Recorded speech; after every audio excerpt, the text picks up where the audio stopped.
My name is Emily Carter. I am 28 years old. I live in Bristol, England. I work as a customer support coordinator for a logistics company. Nothing impressive, just stable. Before everything happened, my life was structured around avoiding disappointment. I didn't plan too far ahead.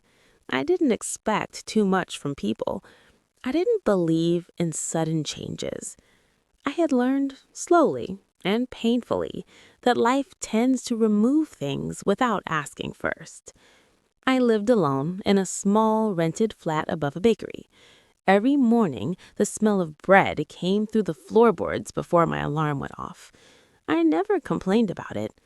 It felt like proof that the world was still moving, even when I wasn't.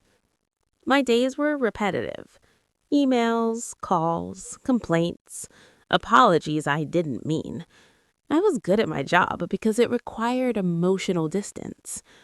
Outside of work, my life was quiet. A few coworkers, no close friends, no relationships that lasted longer than a season.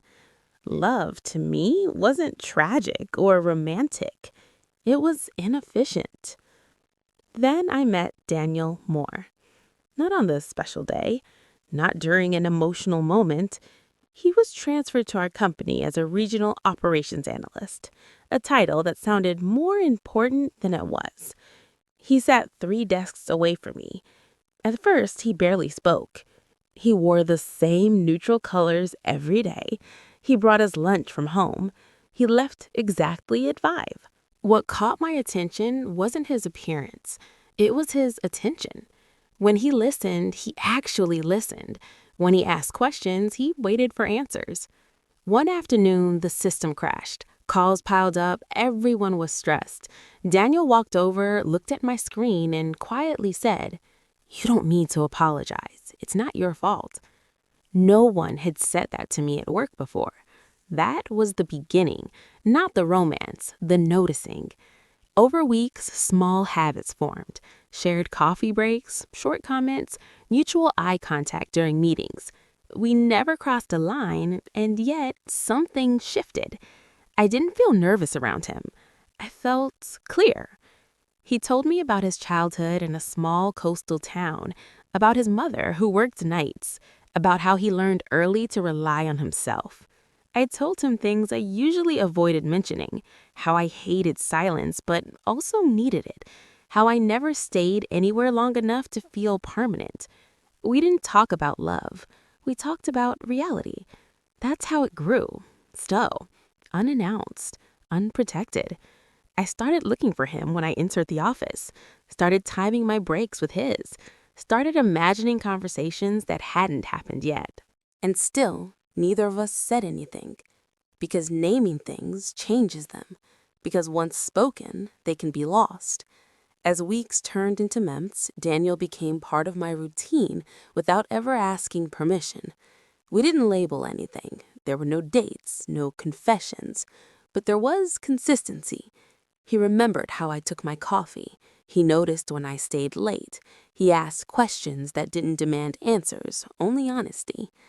One evening, we left the office together after a long shift. It was already dark. The streetlights were on. The air was cold, typical of early autumn. He walked beside me without trying to fill the silence. At one point, he said, almost casually, "You always look like you're preparing for something." I asked what he meant. "Like you're bracing yourself, even when nothing bad is happening." I laughed, but he was right.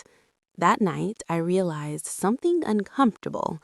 I trusted him, and trust scared me more than loneliness ever had. From then on, things deepened quietly. We started walking together after work, sometimes just 1 block, sometimes longer. He told me about his failed attempt at starting a business. I told him about the relationship I never fully recovered from. There was no drama in our conversations. No urgency, just 2 people learning the shape of each other's lives. And yet, the unspoken weight grew heavier. Every shared look lingered too long. Every goodbye felt unfinished. I waited for him to say something. He waited for me. And time kept moving.